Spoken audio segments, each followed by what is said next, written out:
Good morning, students. Welcome to all of you on the educational YouTube channel of Vishwa Bharati Shiksha Sadan, Changing the Way of Studying. Students, आज हम लोग class 7 English book के first chapter 3 questions को पढ़ेंगे। तो चलिए students start करते हैं। A king has 3 questions and he is seeking answers to them. एक राजा के पास 3 प्रश्न थे और वह उनके जवाब या उनके उत्तर ढूंढ रहा था। What are the questions? वे प्रश्न क्या थे? Does the king get what he wants? क्या राजा को मिला जो वह चाहता है? The thought came to a certain king that he would never fail if he knew 3 things. किसी राजा के मन में एक विचार आया कि वह कभी भी असफल नहीं होगा यदि वह 3 चीज़ों को जाने या जान ले। These 3 things were, वे सभी 3 चीज़ें थीं। What is the right time to begin something? किसी काम को शुरू करने का सही समय क्या है या उचित समय क्या है? Which people should he listen to? उसे कौन से लोगों की बात को सुननी चाहिए? What is the most important thing for him to do? उसके करने के लिए सबसे ज़्यादा महत्वपूर्ण कौन सा कार्य है? The king therefore sent messengers throughout his kingdom, promising a large sum of money to anyone who would answer these 3 questions. राजा ने तब अपने संदेशवाहकों को पूरे साम्राज्य में भेज दिया और ये वचन दिया कि जो कोई भी इन प्रश्नों का सही उत्तर देगा, सही जवाब देगा, उसे इनाम के रूप में, पुरस्कार के रूप में बहुत अधिक धनराशि यानी कि पैसे मिलेंगे। Many wise men came to the king, but they all answered his questions differently. कई बुद्धिमान लोग राजा के पास आए, परंतु वे सभी लोगों ने अपने प्रश्नों का अलग अलग जवाब दिया। In reply to the first question, some said the king must prepare a timetable and then follow it strictly. पहले प्रश्न के जवाब में कुछ लोगों ने कहा कि राजा को एक समय सारणी अवश्य बनानी चाहिए, तैयार करनी चाहिए और तब उसका काफ़ी सख्त रूप से पालन करना चाहिए या पालन करना पड़ेगा। Only in this way, they said, could he do everything at its proper time. उन लोगों ने कहा कि केवल इसी प्रकार से वह कोई भी चीज़ या हर चीज़ उचित समय पर कर सकेंगे। Others said that it was impossible to decide in advance the right time for doing something. दूसरों लोगों ने कहा कि कोई कार्य को करने के लिए सही समय को पहले से ही निर्णय करना या निर्णय लेना असंभव है। The king should notice all that was going on. राजा को जो कुछ भी हो रहा हो उन सब बातों को ध्यान से देखना होगा। Avoid foolish pleasure, और मूर्खतापूर्वक जो आनंद है उसे छोड़ना पड़ेगा। And always do whatever seem necessary at that time, और हर समय जो कुछ भी उस समय जरूरी लगे वही करना होगा। Yet others said that the king needed a council of wise men who would help him act at the proper time. जबकि दूसरे लोगों ने कहा कि राजा को बुद्धिमान व्यक्तियों की एक सभा या समिति का गठन करना होगा जो कि उन्हें उचित समय पर काम करने के लिए या काम करने में मदद कर सकेगी या मदद करेगी। This was because one man would find it impossible to decide correctly. ऐसा इसलिए है क्योंकि एक व्यक्ति के लिए उसे सही समय पर निर्णय लेना असंभव है। Without help of others, बिना किसी दूसरे लोगों की मदद के। The right time for every action, और हर कार्य के लिए जो सही समय है उस काम के लिए। But then others said that there were some things which could be urgent. परंतु तभी दूसरे लोगों ने कहा कि ऐसी बहुत सी कुछ चीज़ें भी होती हैं जो कि अर्जेंट यानी कि शीघ्र जरूरी होती है। These things could not wait for the decision of the council. ये चीज़ें सभा के निर्णय का इंतजार नहीं कर सकती। In order to decide the right time for doing something, किसी काम को करने के लिए सही समय का निर्णय लेने के लिए it is necessary to look into the future. भविष्य में देखना आवश्यक है। And only magicians could do that. और यह केवल जादूगर ही कर सकते हैं। The king therefore would have to go to magicians. राजा को तब जादूगरों के पास जाना होगा। In their answers to the second question, some said that the people most necessary to the king were his councillors, other said the priest. दूसरे प्रश्न के जवाब में कुछ लोगों ने कहा कि राजा का सबसे ज़्यादा अधिक जरूरी उसके सभासद है, यानी कि उसके सभा के या सभापति है या सभा में रहने वाले लोग हैं। दूसरे लोगों ने कहा कि पुजारी हैं, पूजा पाठ करवाने वाले लोग हैं। A few others choose the doctors, कुछ लोगों ने डॉक्टर को चुना, यानी कि चिकित्सक को, जो कि सबसे ज़्यादा महत्वपूर्ण व्यक्ति है। And yet others said that his soldiers were the most necessary, और तभी दूसरे लोगों ने कहा कि उसके सैनिक सबसे ज़्यादा जरूरी हैं।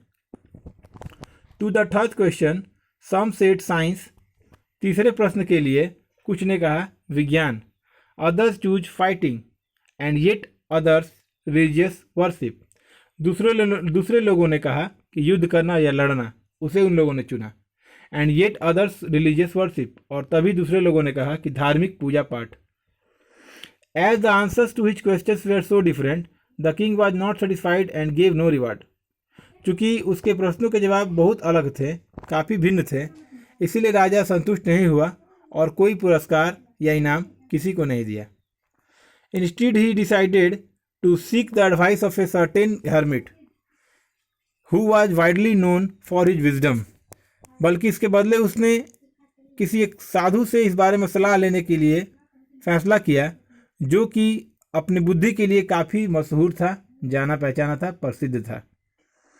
The hermit lived in A would which he never left, hermit एक लकड़ी के झोपड़ी में रहता था जिसे उसने कभी भी नहीं छोड़ा। He saw no one but simple people and so the king put on ordinary clothes, वह किसी को नहीं परंतु केवल साधारण लोगों को ही देखता या मिलता था, और इसीलिए राजा ने साधारण से कपड़े पहन लिए। Before he reach the hermit's hut, the king left his horse with his bodyguard and went on alone, साधु की कुटिया के पास पहुंचने से पहले राजा ने अपने घोड़े को छोड़ दिया अपने अंगरक्षक के पास और अकेला चल पड़ा। As the king came near the hermit's hut, जैसे ही राजा साधु के कुटिया के नज़दीक आया, ही सा the hermit digging the ground in front of his हट, उसने देखा कि साधु अपने कुटिया के नज़दीक जमीन को खोद रहे हैं। ही greeted the king and continued digging, उस साधु ने राजा का अभिवादन किया और खुदाई का काम जारी रखा। The hermit was old and weak and as he worked he breathed heavily, साधु बूढ़ा और कमज़ोर था, और चूंकि वह काम कर रहा था वह काफ़ी सांस उसकी फूल चुकी थी, यानी वह काफ़ी जोर जोर से हाँफ रहा था, थका हुआ महसूस कर रहा था। The king went up to the hermit and said, राजा उस साधु के पास गया और बोला, I have come to you wise hermit to ask you to answer 3 questions. राजा उस साधु के पास गया और बोला कि मैं आपके पास, हे महात्मा, मैं आपके पास 3 प्रश्नों के जवाब के लिए आया हूँ। How can I learn to do the right thing at the same right time, सही समय पर सही कार्य को करना मैं कैसे सीख सकता हूँ। Who are the people I need most, वे कौन से लोग हैं जिन्हें मुझे सबसे ज़्यादा ज़रूरत है। And what affairs are the most important, और मेरे लिए सबसे ज़्यादा कौन से मसले हैं, कौन से मामले हैं। The hermit listen to the king but did not speak, उस साधु ने राजा की बात को सुना लेकिन जवाब नहीं दिया। ही वेंट ऑन डिगिंग, वह लगातार खुदाई का काम करता रहा। You are tired said the king, राजा ने कहा कि आप थक गए हैं। Let me take the spade and work in your place, मुझे वह फावड़ा यानी कि कुदाल लेने दीजिए और आपकी जगह मुझे काम करने दीजिए। Thanks said the hermit giving the king his spade, वह साधु अपना फावड़ा राजा को देते हुए बोला, आपका धन्यवाद। Then he sat down on the ground, फिर वह जमीन पर नीचे बैठ गया। When the king had dug 2 beds, he stopped and repeated his questions. जब राजा लगभग 2 गड्ढे खोद चुका था या खोद लिया था, वह रुक गया और अपने प्रश्नों को वापस फिर से दोहराया। The hermit gave no answer but stood up, stretching out his hand for the spade and said, now you rest and let me work. साधु ने उसका कोई जवाब नहीं दिया, लेकिन खड़ा हो गया, अपनी बाहें फावड़ा लेने के लिए फैलाई और कहा कि अब तुम आराम करो और मुझे काम करने दो। But the king did not give him the spade and continued to dig. लेकिन राजा ने उसे फावड़ा नहीं दिया और लगातार खुदाई का काम करता रहा। 1 hour passed, then another। 1 घंटा बीत गया, फिर दूसरा। The sun went down behind the trees. सूर्य पेड़ों के पीछे छिप गया, मतलब शाम होने वाली थी या शाम हो चली थी। And at last the king stuck the spade into the ground and said, I came to you wise man for an answer to my questions. और अंत में राजा ने उस फावड़े को जमीन में गाड़ दिया और बोला कि हे बुद्धिमान व्यक्ति, मैं आपके पास मेरे प्रश्नों के जवाब के लिए आया था या आया हूँ।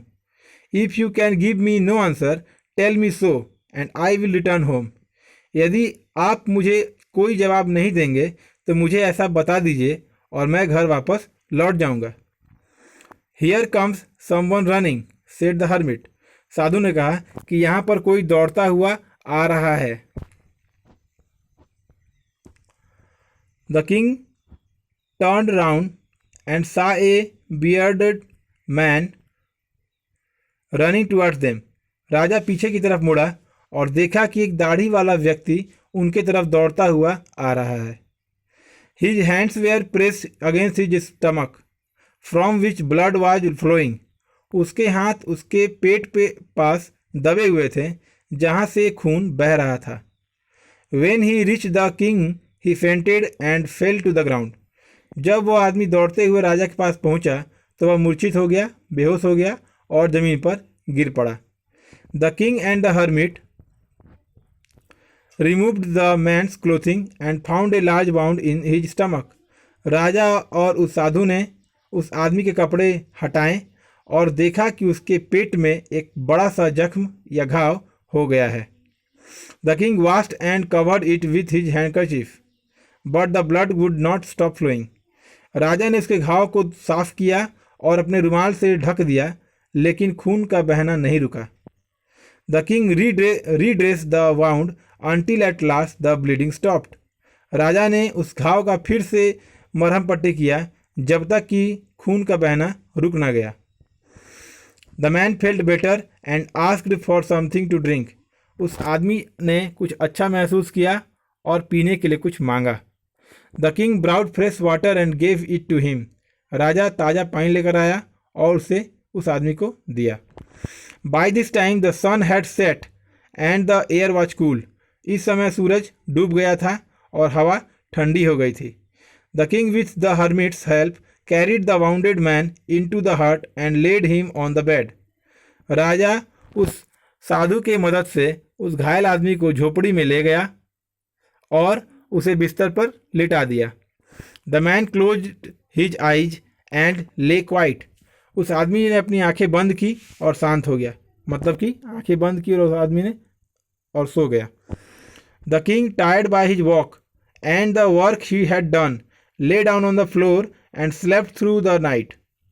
राजा चल करके और जो वह काम दिन भर किया उस वजह से थक गया था, तो वह ज़मीन पर लेट गया और उसी ज़मीन पर वहीं पड़े पड़े सारी रात सोता रहा। When he awoke, it was several minutes before he could remember।